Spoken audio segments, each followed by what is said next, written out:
penyakit kuning. Jadi kenapa kok kuning? Karena hepatitis itu karena menyerang hati, jadi biasanya matanya kalau dilihat itu dia kuning, kulitnya bukan bahkan biasanya kekuning-kuningan, sehingga juga nanti pipisnya juga kayak teh kayak gitu itu.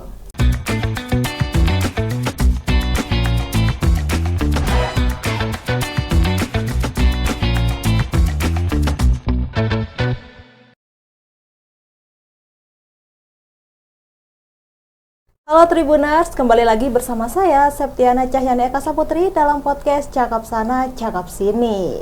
Pada episode kali ini, saya akan membahas tentang dunia kesehatan, yaitu kita akan membahas tema tentang mengenal hepatitis A, B, C, D, dan E. Ternyata ada 5 macam hepatitis Tribuners, dan perlu diketahui ya Tribuners, hepatitis ini adalah penyakit peradangan hati, kerusakan peradangan hati atau liver.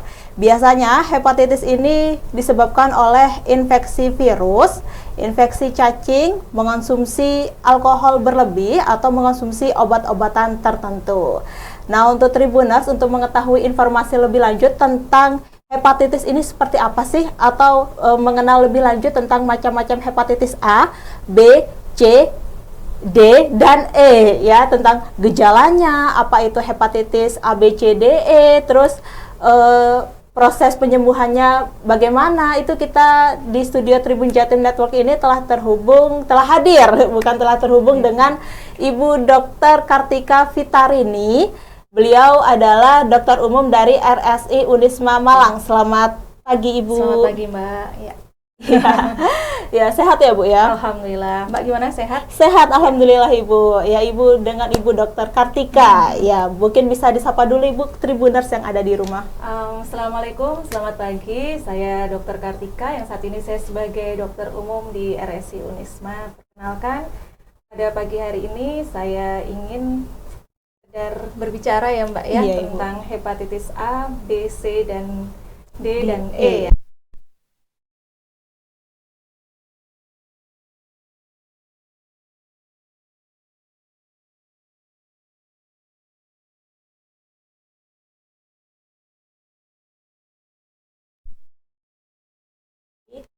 D, dan E ya Bu ya, dan juga ini hepatitis ini katanya disebabkan oleh infeksi virus yang menular ya Bu ya. Mungkin bisa dijelaskan lebih luas lagi Bu, apa itu hepatitis A, B, C, D, dan E. Jadi saya di sini bicara tentang hepatitis A, B, C, D, dan E dengan kapasitas saya sebagai dokter umum ya Mbak. Iya, siap Ibu. Jadi memang ada 5 jenis hepatitis itu. Bisa sebenarnya semuanya sama. Merupakan penyakit peradangan pada hati, bisa disebabkan karena virus, terus misalkan dia bisa disebabkan karena fekal, oral, misalkan dia dari makanan, seperti itu. Semuanya bisa berakibat menyerangnya, pada intinya A, B, C, D, dan E itu adalah menyerangnya ke hati. Hati. Ya. Disebut juga liver itu ya Bu? Iya, liver itu hati. Jadi, jadi nanti kalau dia menyerang ke hepar, biasanya dia menyebabkan menjadi hepatitis. Hepatitis seperti itu ya Bu ya. Dan juga ini kalau misalkan hepatitis A, B, C, dan E itu ya Bu ya. A, B, C, D, dan E. Ini katanya kalau yang disebabkan oleh infeksi virus itu bisa menular ya Bu ya. Betul. Ya. Jadi sebenarnya ada beberapa kriterianya ya. Jadi Ibu.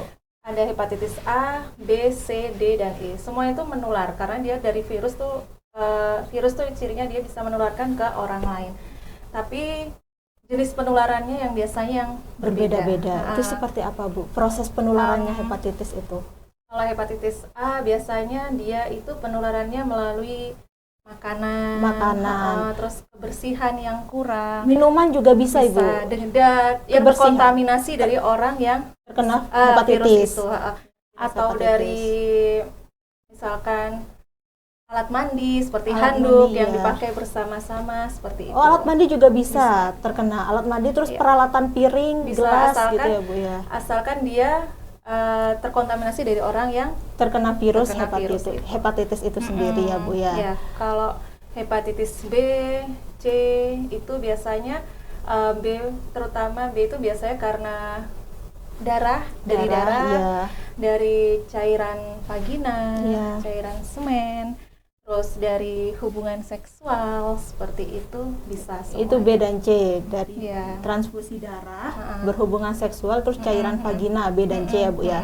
Tapi katanya kalau misalkan ibu hamil itu juga bisa. Oh iya, betul. Ibu hamil itu ya Bu ya. Pada ibu hamil juga bisa. Jadi pada waktu dia persalinan normal, Iya. dia bisa mengakibatkan penularan dari ibu hamil ke bayinya. Ke bayi itu, ke janin itu ya Bu ya. Apabila ibu tersebut menderita Terkontaminasi hepatitis. Nah, Itu B dan C ya Bu ya. Kalau D Bu, dia itu sebenarnya dia itu yang saya tahu dia itu sebenarnya dia itu adalah penyakit yang mendompleng pada hepatitis B. Biasanya dia tidak bisa berdiri sendiri, jadi dari hepatitis B akhirnya hepatitis D-nya dia akan masuk. Hepatitis E pun biasanya dari makanan juga sih semuanya.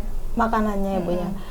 Berarti kalau misalkan ini Bu, saya tuh masih penasaran dengan hepatitis A ya Bu ya. Ini kan yang paling sering terjadi ya Bu ya, kasus-kasusnya kayak anak-anak kalau anak sekolah itu kan lebih sering jajan di kantin ya Bu ya. Itu banyak sekali kasusnya kayak mahasiswa terkena hepatitis gara-gara jajan di kantin. Di kantin kan belum tentu kebersihannya terjaga ya Bu. Itu masuk hepatitis mana itu? Biasanya sih hepatitis A, Mbak. Hepatitis A itu biasanya hepatitis yang dimana dia adalah penyakit dengan self-limiting disease. Jadi dia akan sembuh sendiri seiring dia nanti kondisi badannya seperti apa gitu. Dan daya tahan tubuh, karena virus itu sebenarnya tergantung dari daya tahan tubuhnya. Tergantung dari daya tahan tubuhnya. Berarti yang cepat terkena menular hepatitis itu hepatitis A ya Bu ya? Hepatitis A, hepatitis B pun juga. Karena hepatitis A mungkin lebih sering karena dari tadi yang Mbak bilang tadi, dia dari makanan kita minuman, suka konsumsi yang makanan yang kebersihannya kurang bisa kita ketahui dan terjamin. Jangan lupa cuci tangan pun kalau kita tidak bersih. Pakai sabun ya Bu.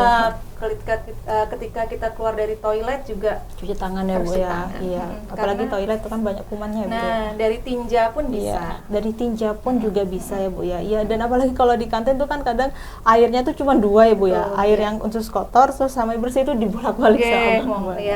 Iya. Nah, terus kalau misalnya yang paling berbahaya Bu antara hepatitis A, B, C, D dan E, ini apa Ibu? Sebenarnya yang paling berbahaya itu semuanya berbahaya Mbak ya. Semuanya Cuman berbahaya, yang Ibu. biasanya yang itu hepatitis C.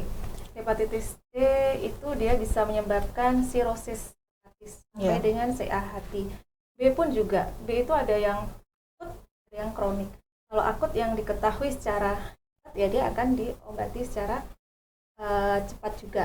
Jadi sehingga prognosanya dia lebih baik. Tapi kalau hepatitis yang kronis dia biasanya bisa menimbulkan ke sirosis hepatis sehingga tingkatannya dia naik ke hepatitis. Naik ke hepatitis.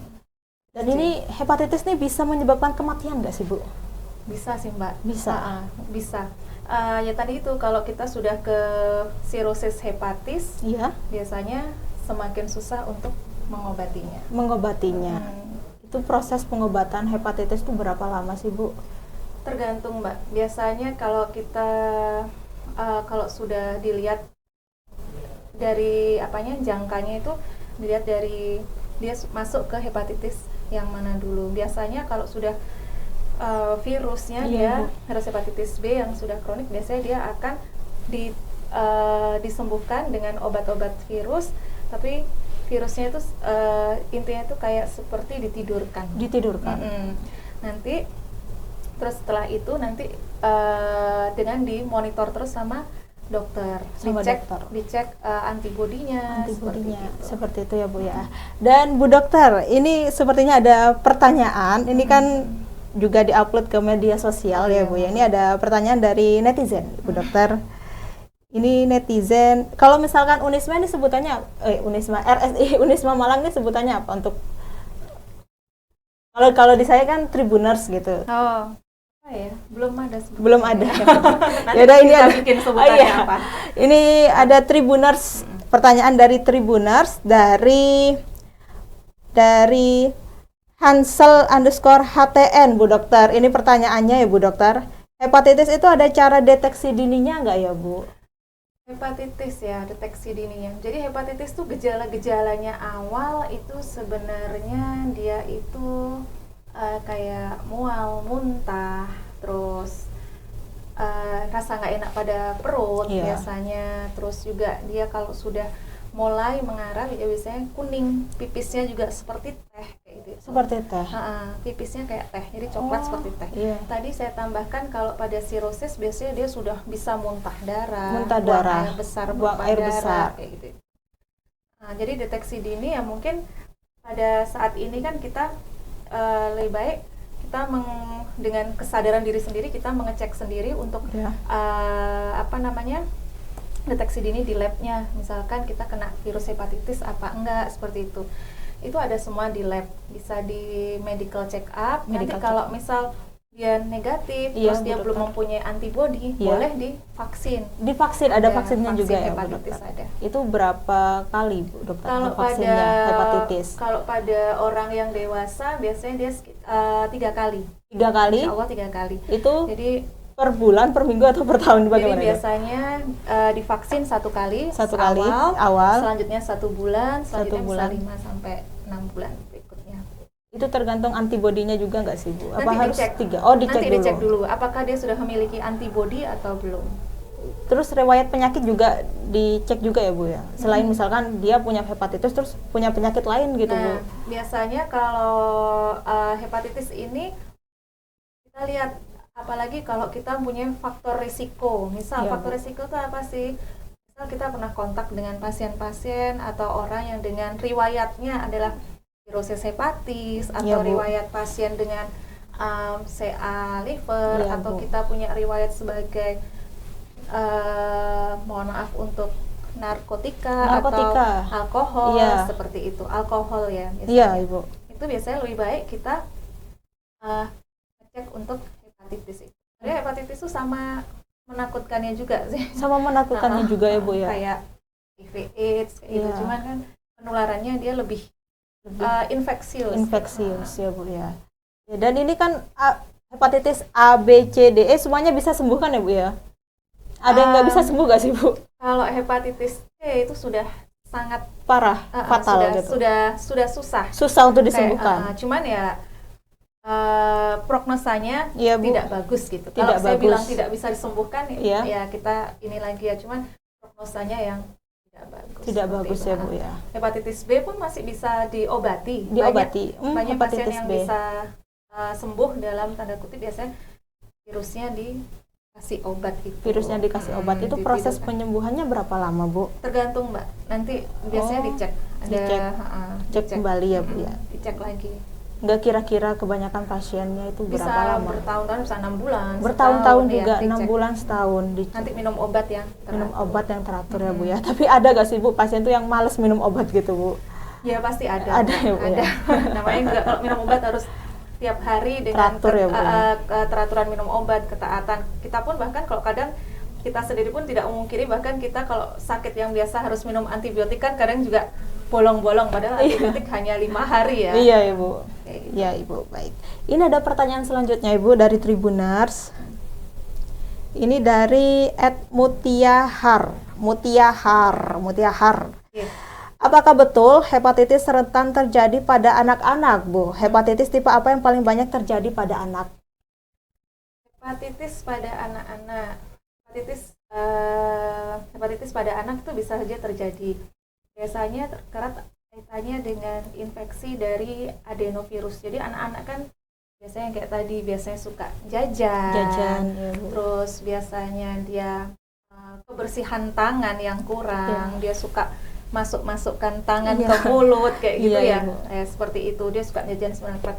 Biasanya sih bisa terjadi pada anak-anak. Biasanya kalau yang saya baca itu kemarin disebut juga dengan hepatitis misterius ya kayaknya ya. Masuk ke hepatitis misterius ya, untuk anak-anak itu. Cuman karena erat kaitannya dengan virus adenovirus, jadi hepatitisnya itu. Gitu. Biasanya sih biasanya A biasanya, Mbak. Cuman nanti makanya anak-anak juga penting untuk melakukan vaksinasi. Dari juga. Bayi nanti. Dari bayi. Bayi baru lahir kan biasanya divaksin. Udah divaksin. Dan kalau kasusnya, Bu ya, yang sering terjadi khususnya di Kota Malang ini paling banyak kasusnya itu mengintai anak-anak atau orang dewasa paling banyak terkena hepatitis ini?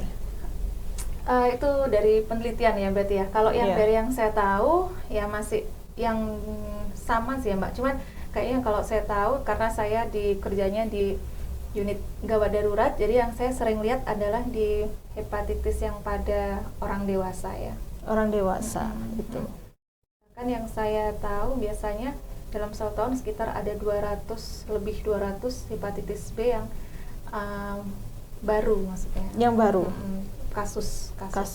Nah, dalam 1 bulan biasanya bisa sampai 10 kasus hepatitis B. Hepatitis C pun juga ada, cuman masih yang tinggi adalah hepatitis B. Karena C kan, ya. karena hepatitis C itu kan prosesnya kronik lama. Kronik lama ya Bu, membutuhkan waktu. Dan Bu Dokter, ini pertanyaannya sudah habis, cuman ada 2 dari netizen Tribuners. Ya, Tribuners, dan juga ini boleh kasih tips dong Bu, cara mencegah kita agar terhindar dari hepatitis A, B, C, dan ini lama-lama mengeja nih Bu. Iya. Mengeja abjad.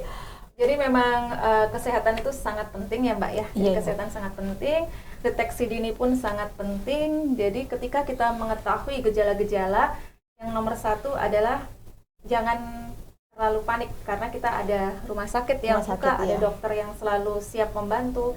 Jadi kita langsung periksakan saja ke rumah sakit. Misalkan ada gejala seperti mual, muntah, nyeri perut di bagian kanan terutama, terus pipis saya seperti teh, gitu, itu biasanya lebih baik kita langsung segera ke rumah sakit. Untuk tips-tipsnya mungkin kita harus tadi Mbak cuci tangan, berolahraga secara teratur mungkin ya Bu. Betul, terus jaga kebersihan, terus kita juga minum vitamin mungkin Bu? Boleh, minum vitamin boleh. Nah, terus sama hindari yang segala sesuatu yang misal minum-minuman alkohol, seks bebas ya Bu kayak ya. Itu bisa, karena kita juga nggak tahu dia menderita penyakit apa seperti itu. Ya. Tapi selain macam-macam hepatitis A, B, C, dan E itu ada lagi ya Bu ya hepatitis macam-macamnya? Apa hanya A, B, C, dan E untuk aja? Sementara ini yang saya tahu A sampai E itu. A sampai E saja ya Bu ya. Oke, baik Ibu. Tapi ini saya tanya lagi ya Bu, ini juga penyebabnya penyakit kuning ya Bu ya hepatitis ini? Kalau orang dulu biasanya bilangnya kuning, penyakit kuning. Kalau sekarang ini hepatitis ya Bu ya. Berarti beda. Betul. Oke Ibu.